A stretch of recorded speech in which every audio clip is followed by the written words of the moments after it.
Los festivales musicales son eventos muy esperados por los fans, y los hay de todos los géneros, y si bien en la actualidad han gozado de un gran auge, eso se viene realizando desde hace bastante tiempo, y uno de los más famosos fue el Festival de Música y Arte Woodstock, un festival de índole hippie, cuya primera edición, donde predominó el rock, se llevó a cabo por 3 días en 1969 en 240 hectáreas de Bethel, condado de Sullivan, en Nueva York. El festival se ha convertido en un momento fundamental en la historia de la música popular, así como un evento decisivo para la generación de la contracultura.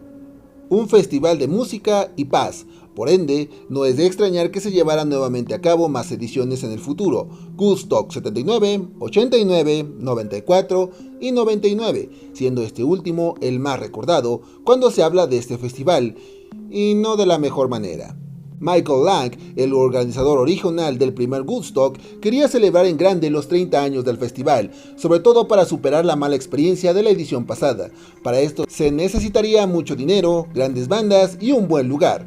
Jon Stewart, que ya tenía experiencia trabajando con The Rolling Stones y The Who, se unió a la organización, por lo que buscó la localización y se encontró una base militar aérea abandonada en Rome, Nueva York. Esto les daba el beneficio de que nadie entrara sin pagar, vallas que impedían la entrada y salida de los asistentes y asfalto para que el barro o lodo no fuera un problema. Metallica, Limp Bizkit, Red Hot Chili Peppers, Korn, Moby, The Offspring y Creed encabezaron el line-up, consiguiendo una venta de 400,000 boletos, siendo uno de los eventos pago más grandes de la historia en ese momento. Por esa razón, MTV haría la cobertura de pago por evento de un festival que pasaría a la historia. Aquí empezaron los problemas, porque si bien el line-up eran bandas del momento y muy atrayentes, nadie tomó en cuenta que el público de estas bandas no eran precisamente muy de paz, poniendo en duda la paz y el amor del primer Woodstock.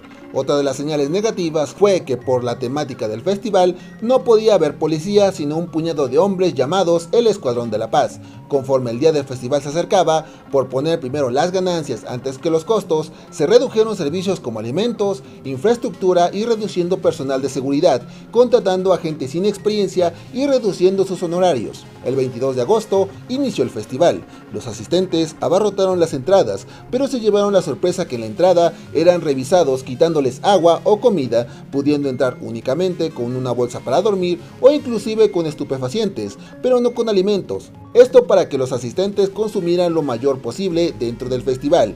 El clima parecía perfecto, sin lluvias. El problema es que fue uno de los fines de semana más calurosos de ese año, y al ser una base militar no había coberturas del implacable sol que rebotaba en la pista asfáltica de la base. Otro de los problemas era la distancia entre escenarios principales, ya que la distancia entre ambos era de unos 3.7 kilómetros, por lo que los asistentes tendrían que caminar por la acalorada pista para poder ver a su banda favorita. A todo eso sumamos los exagerados precios dentro del festival, ya que una botella de agua chica costaba $4, que según la inflación actualmente serían 8. Pero eso solo fue el principio del caos. Todo parecía ir relativamente bien, aun a pesar de los problemas de falta de algunos alimentos, puesto que la mayoría de asistentes eran jóvenes. Por eso el alcohol, la desnudez y el desenfreno se apoderaban cada vez más del festival, dejando a un lado la paz y el amor. Al haber zonas donde poder acampar, se adaptó una zona para bañarse, pero la asistencia era enorme que muchos asistentes terminaron por romper las cañerías, esparciendo el contenedor de los baños, y al no haber pasto o tierra cerca, se formó una zona marrón donde muchos se fueron a revolcar. El primer día sería cerrado con la banda Korn, donde la ola turbulenta de asistentes provocaron caos, inclusive hay reportes de abuso hacia varias mujeres, siendo el peor caso el de una chica que en medio de la turba durante la presentación fue abusada de manera sexual. El día acabó dejando un panorama desolador de gente tirada, algunas desnudas, pero nada impidió que el segundo día arrancara. Para el mediodía se registraron temperaturas de 42 centígrados. Las filas por agua o comida eran absurdas, los precios altos provocaron los primeros destrozos del día, el nerviosismo aumentaba y a las 8:30 de la noche la banda más esperada por cerca de 400,000 espectadores hacía su entrada. Limp Bizkit, liderada por Fred Durst, no hizo más que enardecer a la turba cansada durante la presentación. La enfermería del lugar colapsó, desmayos, golpes, fracturas, deshidratados y algunos con daños en la cabeza no podían ser atendidos. Y para cuando Metallica se presentó también el primer fallecimiento de un colapso cardíaco. El día había terminado, pero a pesar de esos destrozos y un nuevo caso de abuso hacia una menor de 15 años, los organizadores decían que no había grandes problemas. Para estas alturas, un desenfreno era inminente y muchos decidieron retirarse. Para el último día, Michael Lang se le ocurrió que durante la canción Under the Bridge de los Red Hot Chili Peppers se hiciera un gesto en contra del abuso de armas y como condolencia por la masacre de Columbine. Por eso se repartieron 100.000 velas entre los asistentes para ser encendidas, y al principio fue una escena conmovedora, pero poco duró la postal, ya que un incendio al fondo comenzó, por lo que la banda bajó del escenario y se le pidió a Anthony Kiedis, líder de la banda, que subiera y calmara a la multitud, pero este se negó.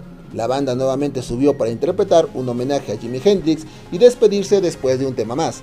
La gente esperaba un acto sorpresa, y al no ser así, la violencia se apoderó del lugar. Los asistentes comenzaron quemando trailers, destruyendo escenarios, asaltando las tiendas y robando cientos de dólares. La policía local, al verse superada por la turba, no quisieron intervenir hasta que llegaron fuerzas militares que tardaron cerca de 3 horas en recobrar el orden. El alcalde de Rome ofreció una conferencia donde dijo que no había muchos problemas y que la situación estaba controlada.